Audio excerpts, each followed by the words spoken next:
Beauty and the Beast. Beauty and the Beast. Besides being an animated classic, I'm not gonna like repeat myself saying that everybody will. All right, 1991's Beauty and the Beast is more a musical than a film. I'm going to say that up front because I mean the music's great, and without the songs, it wouldn't have worked as well. Because the plot is so simple. I mean, and it wouldn't be as memorable. I mean, you got the beast that well, you got the prince that was selfish, and he got turned into a beast because he obviously couldn't look at the beauty inside, and he had to fall in love with someone. Actually, he had to make someone love him as a beast because and learn the true meaning of love in order to break the curse, and that's pretty much it. I mean, I wouldn't incorporate Gaston into that story because he's the best character, one of the best characters in the film because of his. And I love the obvious reversal that Disney did. I mean, they put the classic Prince Charming, they put the classic Prince as the antagonist. That is genius. I mean, the arrogance, the third person references, genius. That's one of the most genius. It's one of the best Disney villains because of that reason. Because they reversed the roles and it was unexpected. Now, the musical parts are the best and the most memorable songs because you gotta have obviously the villains have the best songs. Gaston's song number is the best one, the catchiest one, and well, actually no, not really. I mean, you got Belle's Dreams, which is actually I can't even choose which song is better because they're all the best. I mean, the soundtrack is one of the then that's probably why it was really famous, the Broadway musical. I mean, it was most likely different because it's actually interpreted. Actually, there was a Disney musical based on Disney's Beauty and the Beast rather than the Broadway play. I mean, actually, there's both versions, so it could work either way, anyways. But Beauty and the Beast, in my opinion, is it a masterpiece or is it not a masterpiece?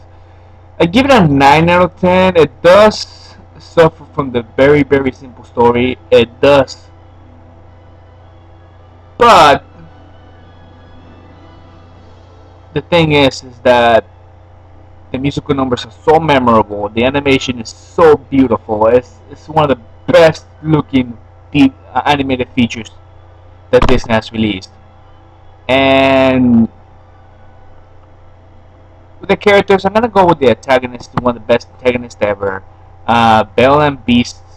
They do have chemistry, so it actually works in an animated film. I mean, when you two main characters and you're actually looking at a romantic story, and they have chemistry and you want them to be together, it's actually a really good thing.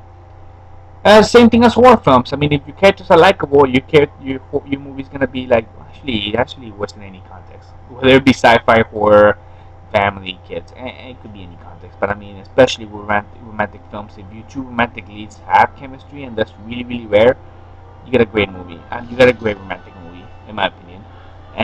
Don't get me wrong. I mean, the majority of the romantic films do not have that uh, that chemistry. Anyways, I'm getting off topic. Beauty and the Beast. As you can hear the soundtrack in my computer, it is one of the best soundtracks that Disney has released. I'm talking about,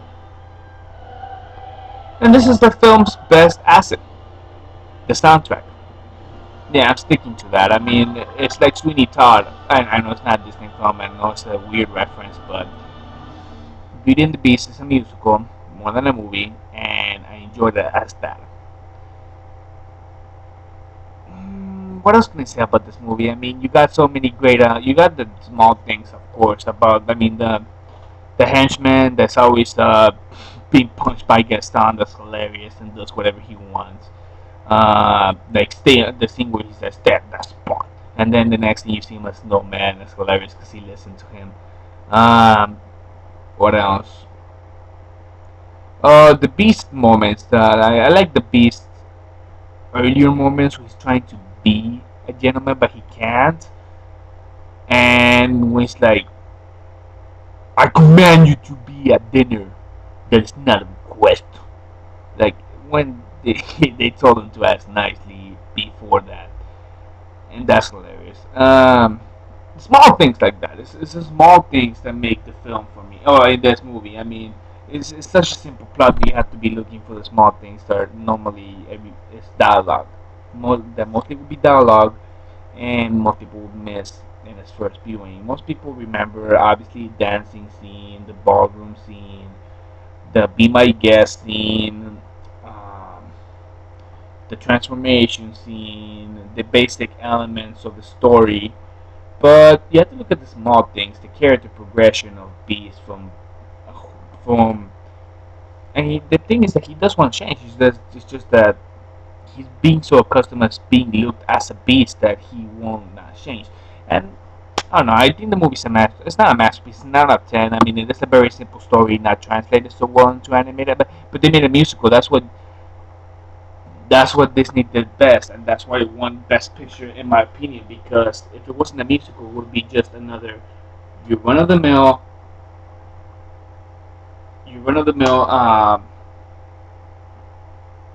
animated, no, not animated film. What's the one I'm looking for? Your basic. You have to look past the exterior message, fable, whatever. Anyways, that's my review of Beauty and the Beast. Not much can be said about that movie. It succeeds because it is a musical, and I'm going to insist it's a musical. It's a great film because of that, and definitely check it out. Buy it. Definitely buy it. I mean, it's a 9 out of 10. That's still buy the movie. Uh, it looks great even if you actually see it in a recent DVD feature. It looks great because they digitally remastered it. But you'll see that it's a beautiful animated film visually, and it's a great musical. I'm just gonna stick with musical, but I know I said that so many times, but it is that. That's my review of Beauty and the Beast. Now, upcoming will be let's do a video game.